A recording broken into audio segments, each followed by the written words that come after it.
Hi, so I was planning to go through LaunchPad documents with you in a video and look at how they could be useful in your project, but I just realized that could be an infringement of copyright because these can be viewed publicly and we are not, and this is a private resource.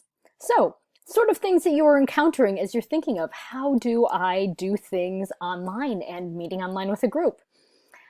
But in lieu of that, I was just going to go through some discussion questions that I wanted you to think about as you were doing your technical writing launchpad, because some of those documents I think were really useful. So first, let's consider the proposal structure outlined in the case study, and then the Prezi proposal. So in the case study, you have a PDF, and in that PDF, it lists proposal structure, the elements they want to see in a proposal. And then you also have an example of a Prezi proposal. Why are they so different?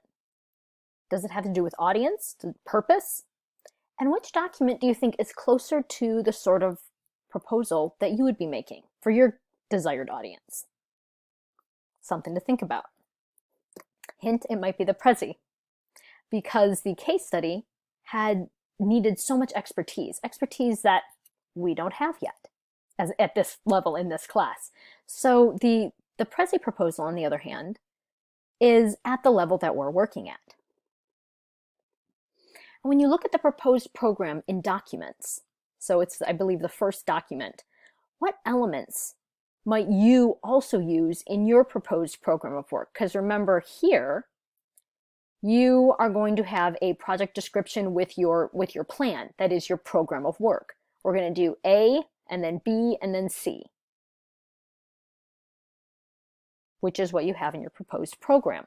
So are those any elements that you would want to use? Or would you want to do anything differently? Because part of what it asks you is, how could this be done better?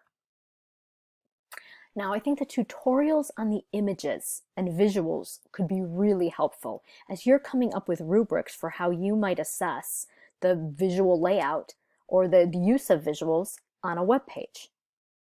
So go through that with an eye to, is this something that I could reuse? And all you would need to do is cite the source where you got it from. And finally, do you need to evaluate anything with a NAT chart, which is shown in Tech Tips? Think of all these things, use them. They're things that you could bring to your discussions when you have your group Zoom on Thursday.